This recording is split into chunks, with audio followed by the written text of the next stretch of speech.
Next, we will discuss about the concept of accelerated pure rolling. Okay. What is accelerated pure rolling? तो basically जो आपने पढ़ा भाई pure rolling होनी चाहिए, रोलिंग विदाउट स्लिपिंग, मतलब जहाँ कांटेक्ट पॉइंट वहाँ स्लिपिंग ना हो, पर आपकी जो स्पीड है वो हर इंस्टेंट पे चेंज हो रही हो. फॉर एग्जांपल अगर मैं एक छोटा सा क्वेश्चन बच्चे आपको दूँ, यहाँ पर आपने यहाँ पर एक राउंड शेप बॉडी ली.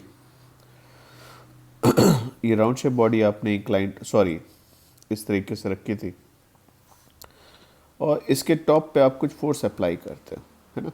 ये फोर्स आपने अप्लाई किया. ऐसे मान लो जैसे हम लोग घर पे रोटी को रोल करने के लिए जो आपके पास बेलन होता है उसके टॉप पे फोर्स लगाएं, तो ऐसे फोर्स अगर अप्लाई करोगे तो ये आगे बढ़ेगा और घूमेगा भी, है ना.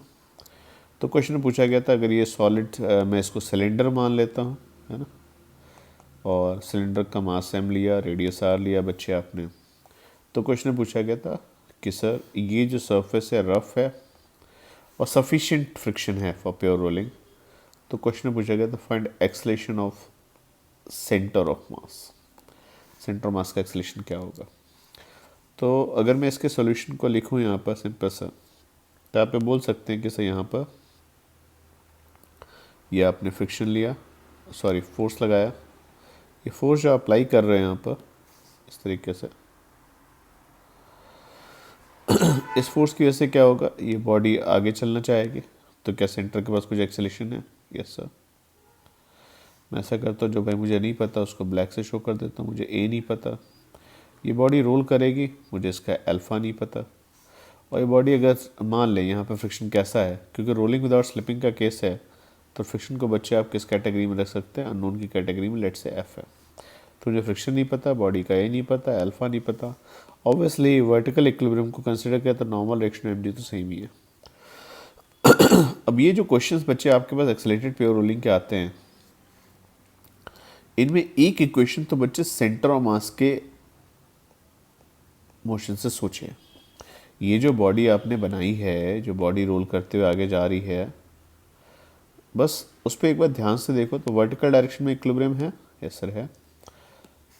हॉरिजॉन्टल डायरेक्शन में, हॉरिजॉन्टल डायरेक्शन में दो फोर्सेस हैं. एक फोर्स वो है जो आपने अप्लाई किया है, एक फ्रिक्शन बैकवर्ड आ रहा है, ठीक है ना. और ये दोनों अगर मैं बॉडी के लेके चलूँ तो एक्सटर्नल फोर्स हुआ है.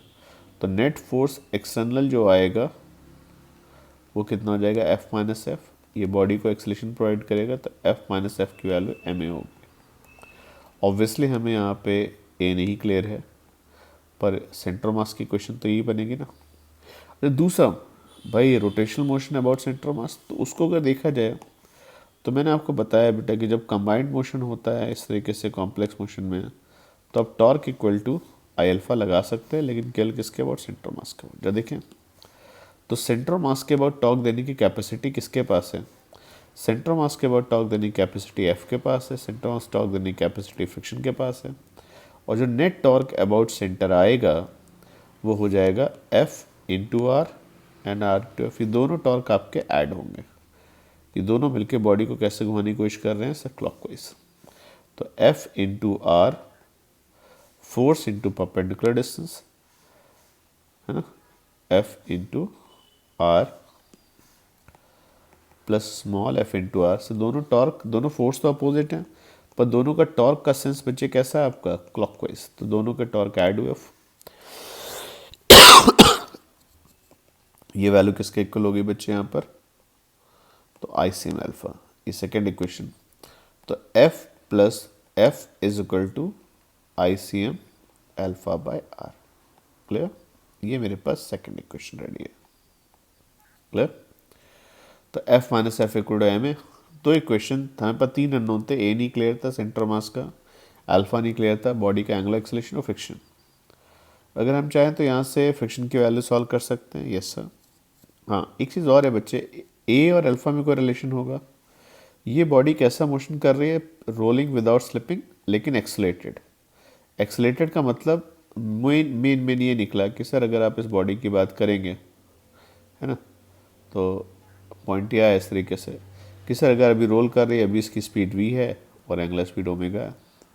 आप इसके ऊपर फोर्स लगा रहे हैं, ये टॉर्क के चलते इसका सेंटर की वेलोसिटी बढ़ेगी, वी प्लस डेल्टा वी हो गई. और ओमेगा भी टॉर्क के चलते ओमेगा प्लस डेल्टा ओमेगा हो गया। मेरा कहना है कि अगर प्योर रोलिंग थी तो पहले V equal to R omega था, थोड़ी देर बाद V plus delta V equal to क्या हो जाएगा, R omega plus delta omega हो जाएगा। Obviously V plus delta V की वैल्यू को आप क्या लिख सकते हैं, R omega plus R delta omega. यहाँ से अगर बात की जाए V equal to R omega था ही पहले से कैंसिल, तो मेरी सेंटर की वेलोसिटी एंगुलर वेलोसिटी के साथ चेंज हुई है। अगर मैं दोनों टर्म्स को टाइम से डिवाइड करूँ तो ये हो जाएगा delta U delta T acceleration of centre of mass equal to alpha. इसका सर्कुलर मोशन से कोई लेना देना नहीं है, एक ग्रेटर देन आर अल्फा भी हो सकता है, ये लेस देन आर अल्फा भी हो सकता है, लेकिन प्योर रोलिंग के केस में आएगा। तो मेरे पास तीन इक्वेशन बनी। एक कह रहा है नेट फोर्स इक्वल टू जो बॉडी का सेंटर का acceleration, F plus F torque equal to I alpha by R. Alpha by R आया, अल्फा खुद कितना है बच्चे, ए बाय आर, तो इसे ए बाय आर स्क्वायर लिख सकते हैं। क्लियर? तो भाई यहाँ पे अगर कोई पूछे कि सर यहाँ पे फ्रिक्शन की वैल्यू क्या होगी, सर ए की वैल्यू क्या होगी, तो आप दोनों को ऐड करिए, तो 2f divide by M plus I by R square is the acceleration of this round shape body. क्या बॉडी का शेप बताया गया था? यस, सॉलिड सिलेंडर था। सर सॉलिड सिलेंडर के केस में सबको क्लियर है बच्चे, एम आई कितना होता है, एम आर स्क्वायर बाई 2, क्योंकि सेंटर ऑफ मास के अबाउट आया था ये, तो आर स्क्वायर कैंसिल, और एक्सेलेरेशन की वैल्यू अगर को पूछे तो कितनी हो जाएगी, 4f/3m। तो देखो भाई पहले देखने में ऐसा लग रहा था कि एक्सेलेरेशन बाई सिंपल f/m होना चाहिए था, 4f/3m आया। एक्सेलेरेशन की वैल्यू अगर 4f/3m है और f minus F M A है ना, a की वैल्यू लिखे तो 4f/3m आया, यहाँ से m कैंसिल। तो अगर सॉल्व करेंगे तो फ्रिक्शन की वैल्यू बच्चे आपके पास कितनी आ जाएगी, f minus 4f/3, that is minus f/3। Clear? इसका मीनिंग क्लियर हुआ कि जब बॉडी पे आपने फोर्स इस तरीके से अप्लाई किया, आपने फोर्स कहाँ पे अप्लाई किया है बच्चे, टॉप पॉइंट पे F, उसकी वजह से उस पर एक फ्रिक्शन और रेडी हो गया, किस डायरेक्शन, अब ये नोन में आ गया है f/3। क्लियर? क्या आपको यहाँ पे एक्सेलेरेशन क्लियर है? एक्सेलेरेशन सबको क्लियर है। अब एक्सेलेरेशन भी नोन की कैटेगरी में आ गया, कितना हो गया, 4f/3m, और कोई पूछे अल्फा कितना होगा तो वो भी पक्का। तो बॉडी प्योर रोल करते हुए आगे जा रही होगी और फ्रिक्शन की वैल्यू ये आएगी। अब एक बात पक्की है कि फ्रिक्शन की वैल्यू f/3 है, लेकिन एक चीज़ और है, मानो या ना मानो फ्रिक्शन है तो स्टैटिक, और फ्रिक्शन कुछ भी कोशिश कर लो अगर रफ है तो सर कुछ तो कोएफिशिएंट ऑफ फ्रिक्शन होगा। फ्रिक्शन आप जितना ज़्यादा फोर्स लगाओगे, है ना, समझे, जितना ज़्यादा फोर्स लगाओगे उतना फ्रिक्शन मेरे को ज़्यादा रिक्वायर्ड होगा। तो फ्रिक्शन की तो एक लिमिट होती है, फ्रिक्शन की लिमिट क्या आएगी, सर फ्रिक्शन कितना भी हो जाए हमेशा म्यू से कम, और वर्टिकल इक्विलिब्रियम के चलते nmg। तो सर आप ये डायग्राम बना रहे हैं, लेकिन प्लीज़ ध्यान रखिएगा फोर्स μ3mg से ज़्यादा नहीं होना चाहिए। अगर उससे कम होगा तो बहुत अच्छे से प्योर रोलिंग होगी, रोलिंग विदाउट स्लिपिंग का केस रहेगा, पर अगर तुमने उससे ज़्यादा दिया तो फिर प्रॉब्लमेटिक है ये। ओके, तो ये एक्सेलरेटेड प्योर रोलिंग का क्वेश्चन आया।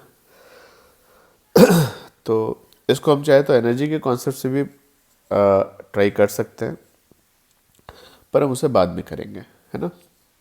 एनर्जी कॉन्सेप्ट से कैसे करेंगे वो मैं आपको सिखाऊंगा कि भाई जहाँ फोर्स लग रहा है ना, वहाँ पे आपको कुछ पावर देनी होगी, आप कुछ वर्क कर रहे होगे, और जो आप वर्क करोगे वो वर्क किस में जाएगा, आपका काइनेटिक एनर्जी में। ठीक है, तो इसमें इतना ही रखते हैं। नेक्स्ट पार्ट में हम लोग एक्सेलरेटेड प्योर रोलिंग का डिस्कशन कवर करेंगे।